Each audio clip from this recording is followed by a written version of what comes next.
YouTube, what's up, man? It's your boy Richardson, minimum wage to millionaire. If you're new here, welcome. If you've been here, welcome back. Sorry, you guys, it's been almost a week since I posted my last video. Just been busy with a couple things. I had a graduation to go to a couple days ago.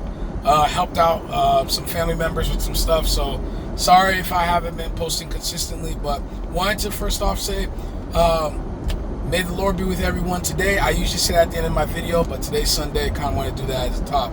But today, I want to come with you guys with a frugal tip, and that is 5 of the ways that I've learned to help save money at the pump. Now, I know this is something that most of us are going to need, especially if you're driving a gas car, because gas prices have been crazy. I even made a video about maybe a little bit over 2 months explaining really just the fact that gas has been going so high, and I was just kind of venting.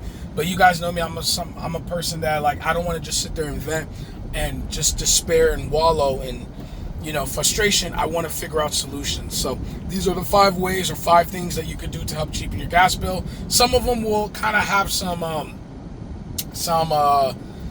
things that are kind of coincide with each other.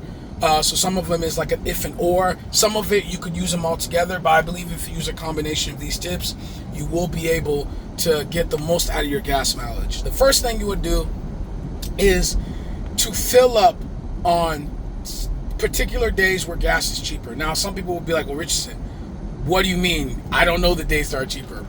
From the research that I've done, it seems like Sunday and Mondays in most of the states and most of the gas stations are typically the cheapest days to fill up. The reason why is that generally then it's the beginning of the week. Everyone's already kind of went to where they need to go and stuff like that. So the gas stations are not anticipating as much demand as closer to the end of the week, where people will typically, like especially Thursdays and Fridays, where people are planning for weekend travel. Gas stations kind of know this, and they'll kind of jack up the price a little bit then to capture that demand. Is this a consistent, stable thing? Not necessarily, because with the whole thing that's going on in the Middle East and stuff like that, gas prices seems like going up every day. But generally speaking, Sundays and Mondays are the best days. So if you could kind of figure out a plan to kind of coincide that, so that you go on that same day, you may be able to save a couple cents at the pump. The second thing is utilize cashback apps.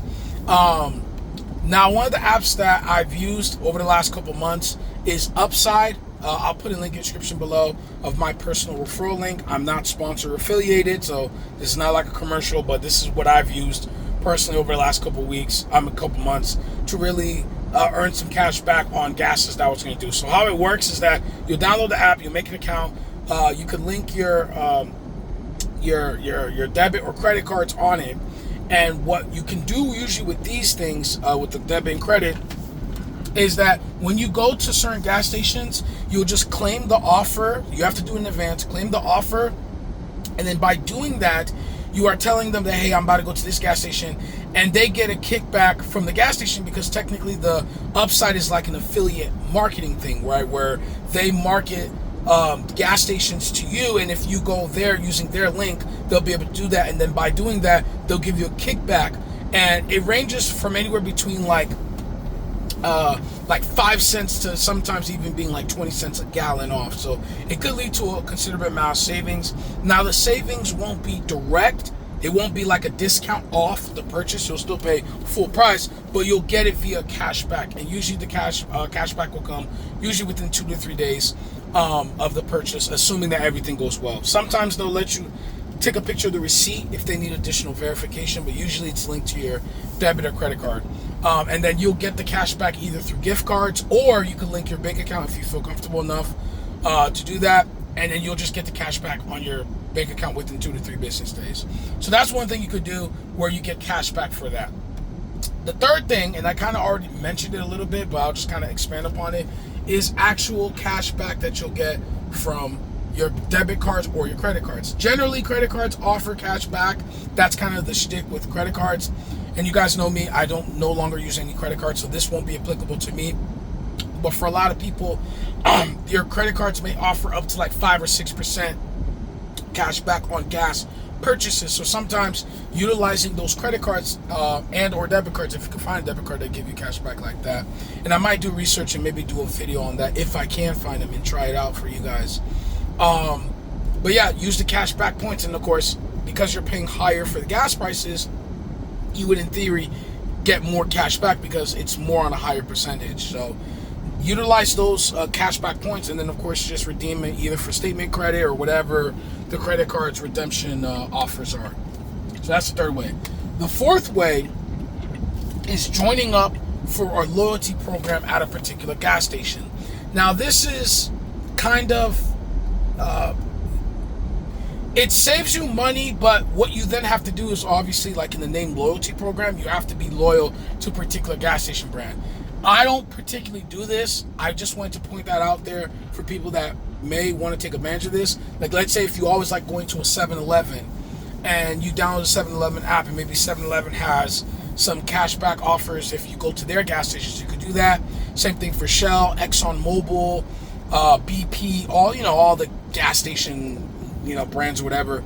The reason why I do this, the reason why I particularly don't do this is that I don't have any loyalty to a particular gas station brand. I'm literally going off who gives you the best price. But if you're someone where you typically like to go to 7-Elevens, you typically like to go to Wawa's, and you always go there, and you're always spending money, then the least that they could give you is some type of reward structure program, which may include cheaper, maybe like 10 or 15%, 10 or 15 cents off gas, and then you could do that because they're rewarding you for the loyalty that you're giving to them, if you get what I mean. So if you're a particular shopper that way, you could do that. Again, I don't particularly do that because gas station is just gas station, who gives me the gas price. But if you always go to a particular brand, look into their loyalty programs, and maybe by you giving them your loyalty and your money and your time, they exchange could give you savings on gas and food and other stuff like that.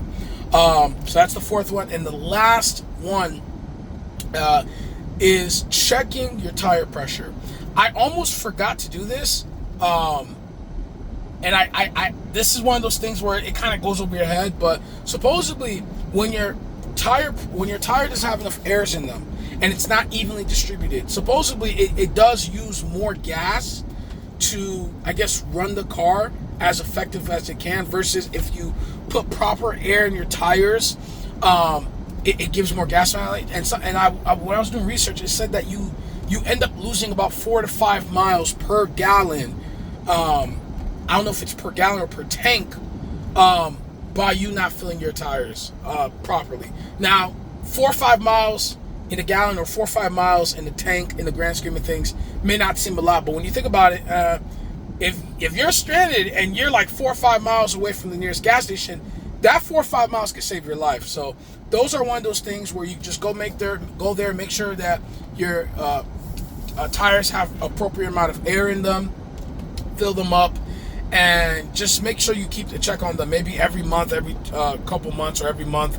Make sure if you feel like one of the tires, maybe the back tires, is feeling a little flat, just put some air in it. Make sure, obviously, check your vehicle manual to make sure you're putting the right amount of air, because you don't want to overflate it and cause it to burst, because now you're turning a gas savings into a potential expense by having to replace that tire. So look into that. I want to give you guys a bonus one that I just thought of for Uber Eats and DoorDash drivers. I believe if you have DoorDash as well, but Uber Eats specifically, they have this program where if you sign up for Uber Eats and stuff like that, I think it's until January 30th,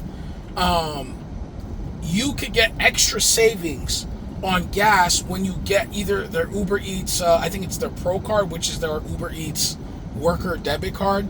So you can get the gas savings on that. So if you're someone that already has the Uber Eats Pro card, or you're willing to do that, I think it's like you could get up to like 15 cents off on top of what you could get on the other Upsides and other apps. So that's really, really great, because that's just more savings on top of savings. And I think if you also go to like Upside and you partner with them, I think Uber Eats partner with Upside, you get a special code link that's tied to your Uber account that will also give you additional fill-up savings and stuff like that. So look into that. If you already have Uber Eats or DoorDash, just look on the app, see if there's a link that will allow you to get those things, or if you are allowed to get the Uber Eats or DoorDash debit card. I think it's a debit card. Look into that, and if that's something you want to capitalize on it, and that way you could get additional savings on the point. Again, some of these things may not be applicable to you, but if you use at least a good amount of these, you can save up a lot on gas. So look into these things. I'm actually about to head home now. Thank you guys for letting me ramble on and talk, but it's Richardson from Minimum Wage to Millionaire. May the Lord be with you guys all today and all the days of your life. You guys have a nice day. Take care.